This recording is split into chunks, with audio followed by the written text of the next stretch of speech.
আসসালামু আলাইকুম। কেমন আছো সবাই? আশা করছি ভালো আছো। আলহামদুলিল্লাহ আমরাও বেশ ভালো আছি। তো আবারও একটা নতুন ব্লগের সাথে তোমাদের সাথে চলে আসলাম।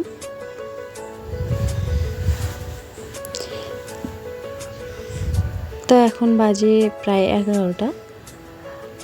আর ভেবেছিলাম যে সকাল থেকেই ব্লগটা আমি শুরু করব, তো হয়ে ওঠেনি। আসলে একটা দরকার ছিল, সেই জন্য একটু বাজারে যেতে হয়েছিল। দরকারটা কি আমি পরে বলছি। তো চলো, কিছু এখানে এঁঠো থালা বাসন ছিল, সেগুলো আমি ডিশে ভরে নিচ্ছি। আর যেহেতু আমার বর বাড়িতে ছিল, এর আগের ভিডিওতে তোমরা দেখেছো, তো তরকারি ভাত প্রায় অনেক বেশি ছিল। তো আজকে দুপুরবেলা রাঁধতে হবে না, তা সেই জন্য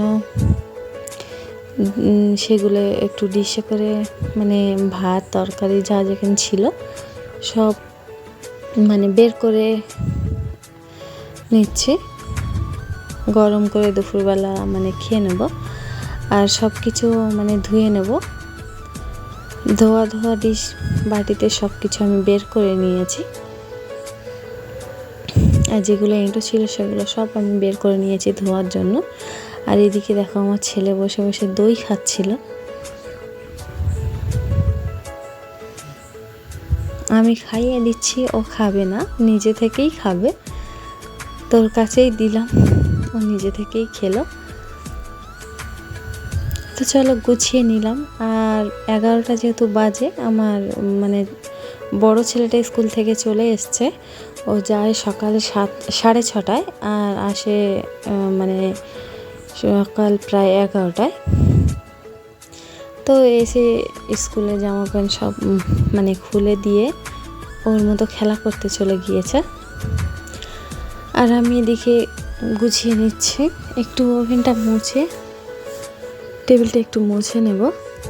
যেহেতু রান্না করি সব সময়ের জন্য এইখানটায় পরিষ্কার রাখলে দেখতেও ভালো লাগে। তো সেই জন্য আমি একটু পরিষ্কার করে নিচ্ছিলাম, মুছে নিচ্ছিলাম।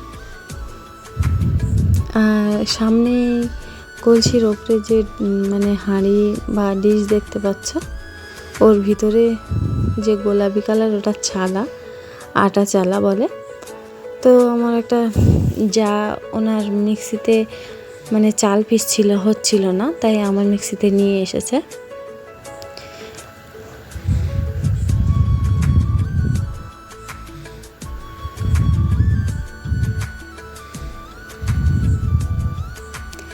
আর এইখানে 3টে কাপ দেখতে পাচ্ছ, যেহেতু আমরা 3 জনা থাকি সব সময়ের জন্য, সেই জন্য 3টে কাপই বার করা আছে।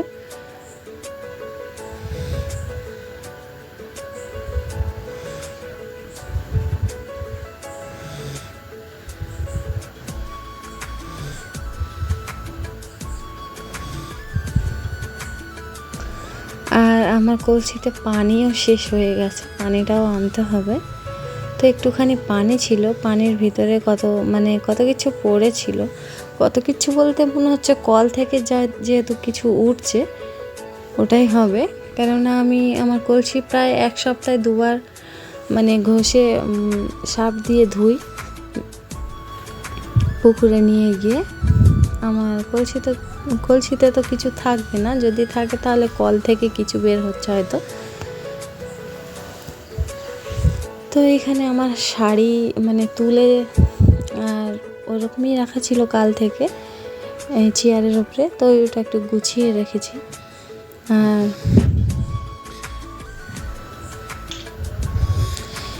এই আমার মিক্সার, ঝালটা পিষতে হবে সেই জন্য বের করে নিলাম।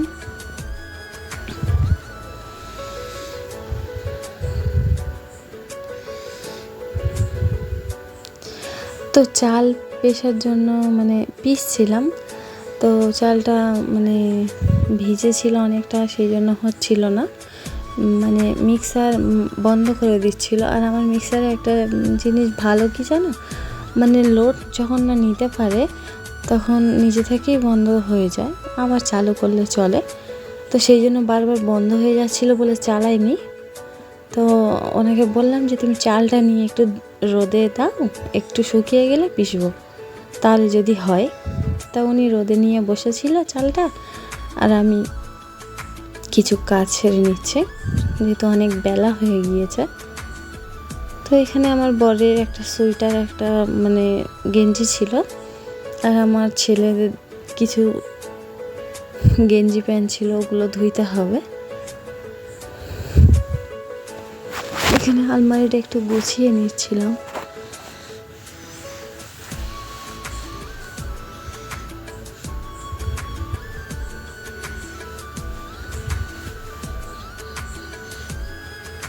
আর আজকে যেহেতু রান্নাটা নেই, মনে হচ্ছে যেন অনেকটা কাজ মানে কমে গিয়েছে, এরকম মনে হচ্ছে, অনেকটা নিজেকে অনেকটা ফ্রি বলে মনে হচ্ছে। মনে হয় এগুলো করলেই আমি কাজ আমার কমপ্লিট, এরকমই মনে হচ্ছে। তো শুধু রান্নাটাই নেই বলে যেন সব কাজ মানে নেই মনে হচ্ছে, এরমটা কিন্তু না। রান্নাটা আর কতক্ষণ যায় বলো, সমস্ত কাজ কাম সারতেই তো বেশি লেট হয়। যেমন ধরো কাপড় ধুইলাম, ওইগুলো বাসন থালা ধুইলাম, এরপর ঘর ঝাঁট দেবো, নিজে গোসল করব, দুটো ছেলেকে গোসল করাবো, পানি আনতে হবে। এই কাজগুলো কি কম? সারাদিন যত কাজ করো সংসারের কাজ শেষই হয় না, কিন্তু শেষ করে দিতে হয়। কতক্ষণ কাজ করবে? সারাদিন কাজ করলেও তবু সংসার এমন একটা জিনিস, কাজই শেষ হবে না। তো চলো, যেগুলো ধুয়ে এনেছিলাম সেগুলো একটু গুছিয়ে নিচ্ছি, যেহেতু ছোট জায়গা, গুছিয়ে রাখলে সবগুলোই মানে রাখা যায় ভালোভাবে।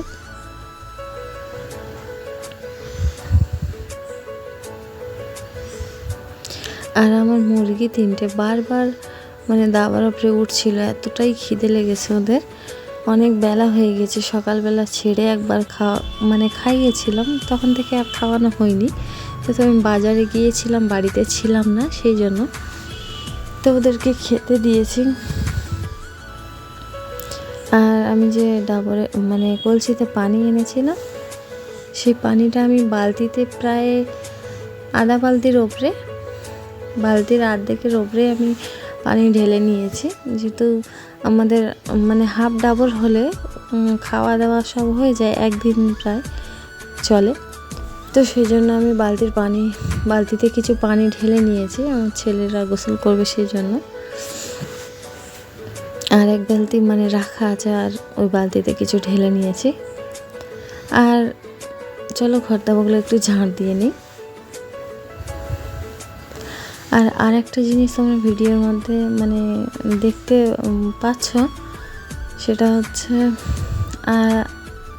মানে আমি ঘাটে যখন থালা বাসন বা কাপড়গুলো ধুচ্ছিলাম, ওই একটা ইঁট ছিল, ইঁটে আমি বসেছিলাম, তো ইঁটে কাদা ছিল, আমি অতটা খেয়াল করিনি। আমার নাইটির পিছনে দেখো কাদা লেগে আছে অনেকটাই। আসলে আমি প্রথমে বুঝতে পারিনি, যখন আমি এডিট করতে বসেছি ভিডিও তখনই বুঝতে পেরেছি। কিন্তু কি করব বলো, কাটা একটুখানি হলে কেটে মানে বাদ দেওয়া যায়, এটা তো একটুখানি না, পুরো ভিডিওতেই আসছে, সেই জন্য আমি আর কাটিনি। তো চলো, আমার প্রায় ঝাঁট দেওয়া হয়ে গেছে, এখন আমি পড়তে একটু মুছে নেব, তারপর গোসল করব। আর আমি তোমাদের ভিডিওর প্রথমে বলছিলাম যে বাজারে গিয়েছিলাম একটা দরকারটা হচ্ছে যে মানে রেশন দেয় মাসে মাসে, যে রেশনটা দেয়, ওই রেশনটা আমার ধরা হয়নি এই মাসে। তো আমি এখানে ছিলাম না, আমি মায়ের বাড়িতে গিয়েছিলাম, একটা দরকারে গিয়েছিলাম, তা সেই জন্য আমার রেশনটা এ মাসে ছেড়ে গিয়েছিল। আর যেহেতু এ মাসের রেশন তোমার সামনের মাসে মানে দেয় না, তো সেই জন্য আমার এই মাসের রেশন এই মাসেই খোঁজ করে প্রায় মাসের শেষে বাজারে দিয়েছে আমাদের এখানে। তো বাজারে গিয়েই আমার রেশনটা ধরতে হয়েছে, অনেকজনের কাছ থেকে খোঁজ নিয়ে তারপর আজকেই দিল। তো সেই জন্য রেশনটা ধরতে আমি বাজারে গিয়েছিলাম, ধরে এনেছি। প্রায় আমার পোট মোছা কমপ্লিট। তো এখন আমি যাব গোসল করতে। প্রথমে আমার ছেলে দুটোকে গোসল করাবো, তারপর আমি গোসল করব।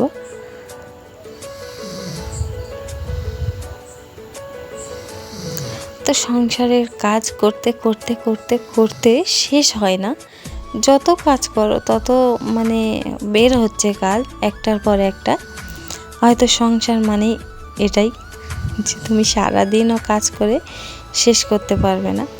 তো যাই হোক, ভিডিওটা দেখতে থাকো, আশা করছি ভালো লাগবে।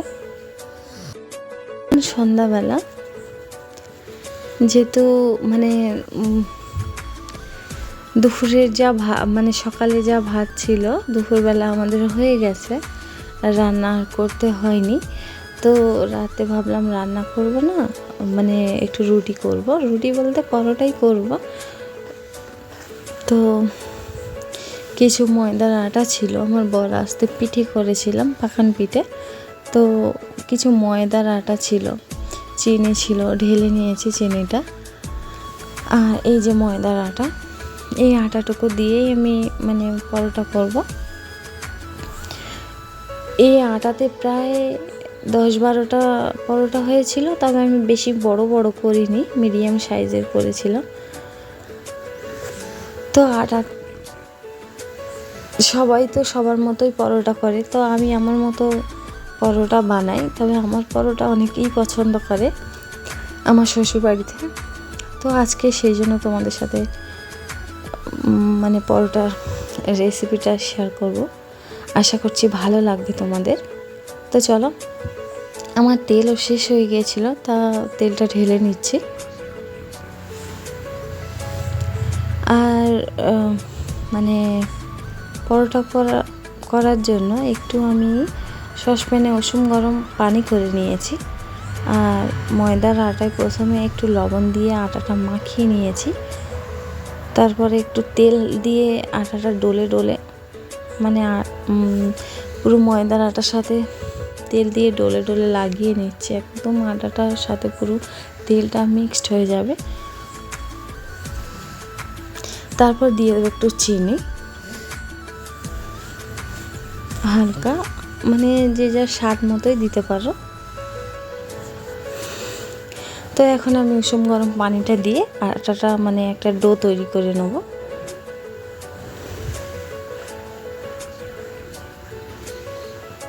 আর হ্যাঁ, যারা আমার চ্যানেলে নতুন, প্লিজ চ্যানেলটা সাবস্ক্রাইব করে আমার পাশে থেকো। তোমাদের সাপোর্ট ছাড়া একটু একটু করে আমি এগোতে পারবো না। আশা করছি তোমরা বুঝতে পেরেছো। আর হ্যাঁ, নতুন কোনো ভিডিও দেখার জন্য দেখতে চাও যদি, প্লিজ আমার কমেন্টে জানিও, আমি তোমাদের জন্য সেরকম কোনো ভিডিও আনার চেষ্টা করব।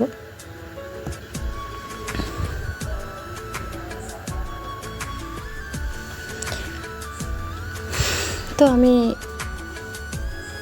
চুলোতে তাওয়া বসিয়ে দিয়েছি, একটু তেল বাটিতে মানে ঢেলে নিয়েছি। পরোটা করতে একটু তেল লাগে যেহেতু বেলার সময়। তো প্রথমে আমি রুটির মতো বেলে একটু তেল লাগিয়ে নিচ্ছি, তারপরে দুদিক থেকে মুড়ে, যেরকম পরোটার মোড়ে আর কি, দুদিক থেকে প্রথমে মুড়ে তারপরে লম্বালম্বি মানে মুড়ে নিয়েছি। আমার হাতের দিকে খেয়াল করলেই তোমরা বুঝতে পারবে। তো চলো, আমি পরোটাগুলো একই রকমভাবে বানিয়ে নিই সবগুলো।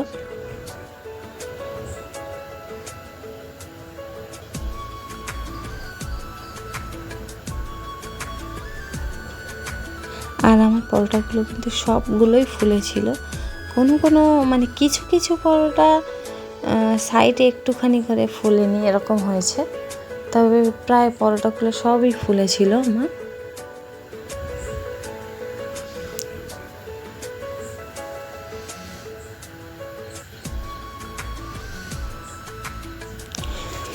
আর হ্যাঁ, আমি যখন মানে পরোটাগুলো যখন ছেঁকবো তখন আমি কিন্তু তেল দিয়েই ছেঁকবো না ডাইরেক্ট, মানে এমনি যেরকম রুটি ছেঁকে নেয় ওরকমই ছেঁকে নেব।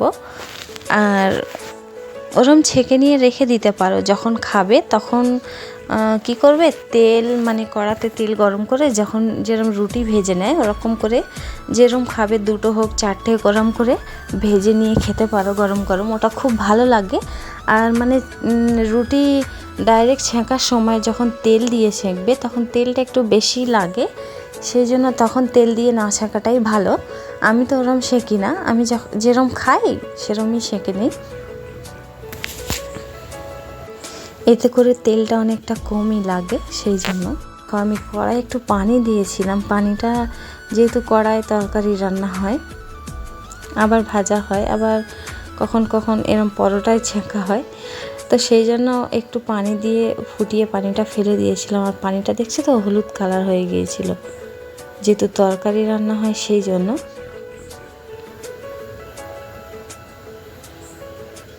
তো একটু তেল দিয়েছি, আমি 2টো পরোটা তোমাদের ভেজে দেখাবো।